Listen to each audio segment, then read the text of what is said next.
दोस्तों जीवन उत्सव प्लान आज की डेट में काफ़ी पॉपुलर हो चुका है।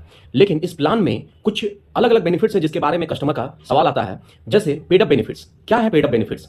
अगर कस्टमर ने दिए गए टर्म तक, दिए गए प्रीमियम पेइंग टर्म तक अगर प्रीमियम नहीं भरा और कुछ कम समय भरा और मिनिमम 2 साल भरा, तो वो पॉलिसी पेड अप में कन्वर्ट हो जाती है। पेड अप में कन्वर्ट करने के लिए आपको कुछ फॉर्मूला का यूज करना होता है, जैसे कितना साल आपने प्रीमियम भरा डिवाइडेड बाय कितना साल प्रीमियम भरना था इनटू एक्चुअल सम एश्योर्ड। तो इससे जो नया सम एश्योर्ड निकल करके आएगा that is paid up sum assured, और आपको जो भी बेनिफिट पेएबल होंगे वो पेड अप सम एश्योर्ड के अकॉर्डिंग होंगे।